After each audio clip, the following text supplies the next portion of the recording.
Hello, everyone. Wow, that's a lot louder than I expected it to be. I am Sam Chereskin, and I am the co-founder of Misadventure Company, the world's first vodka made from excess baked goods. We make it up in San Marcos, so San Diego is my hometown, and so is, well, it's the hometown for this company as well. So what we believe in is hedonistic sustainability. It's the idea that we don't have to compromise as a consumer between price, quality, and sustainability as a consumer end and a consumer thing that we want. So we've made a vodka out of excess baked goods, which a vodka can be made from anything, any starch source, so grapes, corn, potatoes very famously. Usually, wherever you are in the world, your vodka is made from the thing that is acquired by the distiller for the least cost possible. In the United States, with farm subsidies, that's usually number 12 dent corn, which is less expensive than the soil it's grown on. But with partnerships with our local food banks, we pick up our bread for free. We get it in about 1,500 pounds per week and turn that into about 300 bottles per week. We have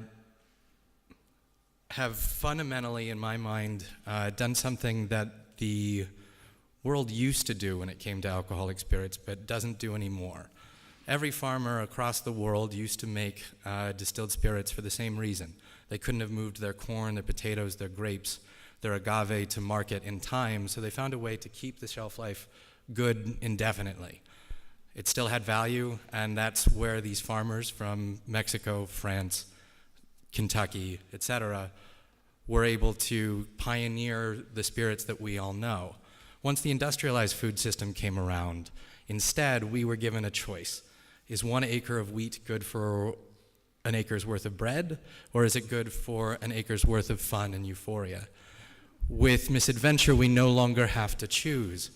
It's an ability to feed as many hungry mouths as is possible, and then still, in this case, pardon it, have our cake and drink it too. About the industrial food system, I might be one of the few in this room who doesn't malign it from the beginning, in as much as I think that a lot of the businesses that came about over the last 100 years have provided value to the consumer in a way that we've asked for in our expanding effort to create a better standard of living for ourselves. We were all trying to exercise our better demons over the last 100 years. And so now when we get to the 21st century and have to confront our environmental moment, I don't think that indignation becomes us. I don't think that we'll be able to return to yesteryear and an idea of pastoralism as easily as we sometimes hope. So instead, I think that products like Misadventure, which doesn't just engage with sustainability as a zero-sum, but literally is environmentally positive from the day of its conception, present a new consumer choice that I hope is emulated across pillars, across industries, across verticals, whatever other jargon you would like to use for your particular sector of the economy. I hope that it's a way forward for all of us as we are able to imagine a brighter and brighter future that may not exist yet, but is definitely around the corner and is less dire than we have previously conjured. The last couple notes, we're a for-profit company. We find that important both for capital accumulation because we needed to be able to get the machinery to do this, but also economic sustainability is part of environmental sustainability. In order to be able for us to expand the scope of our recycling project into more and more places for more and more food banks or more and more food pantries, we need to be able to accrue revenues.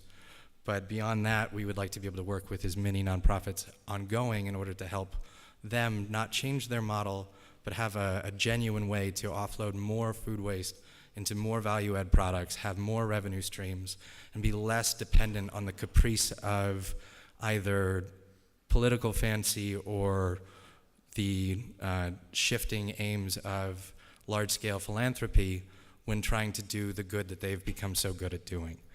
The last thing that makes Misadventure stand out is that it's no longer part of the food system, And that is to its benefit, both from a regulatory perspective. While we do have to engage the federal government, the USDA and FDA do not have to approve our type of innovation.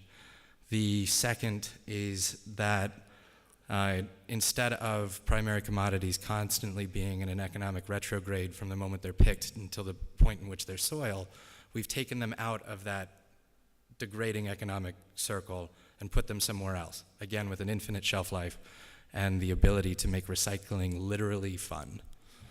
So, thank you very much.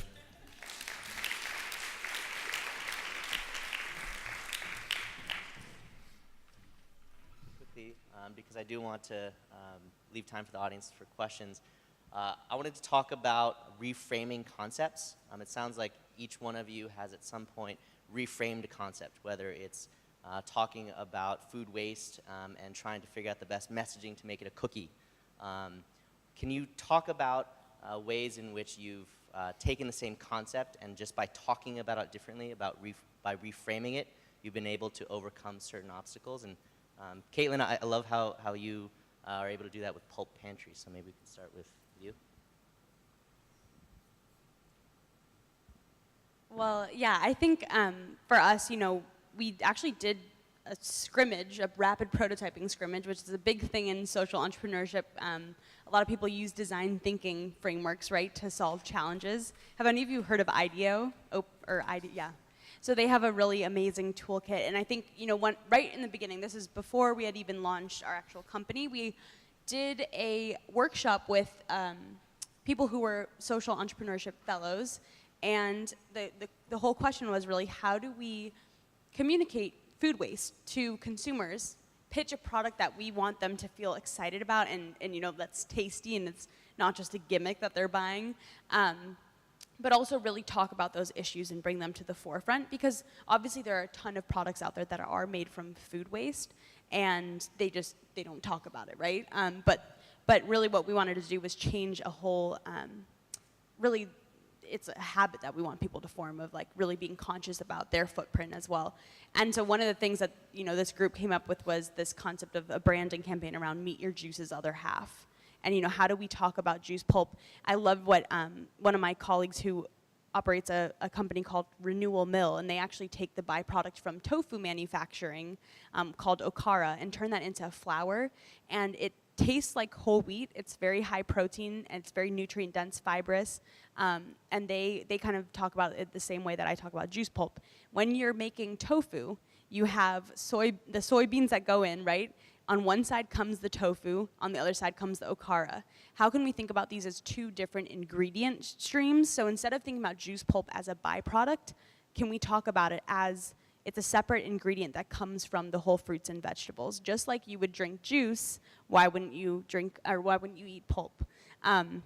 And even today, visiting a large-scale facility and you see how sanitary that whole process is, I think when people perceive the juice pulp even, it's thinking, that chamber that you see and you're like, oh, it's sitting in there all day. But to actually see a facility and see how everything is separated and to see it going into these food-safe bins and to know that there's no contamination along the process, I think really what we want to do is tell a story about that ingredient and reframe how people envision it in their head so that they can get a really clear sense that, the way that we, we conceptualize waste is actually really different from maybe what's happening on the back end.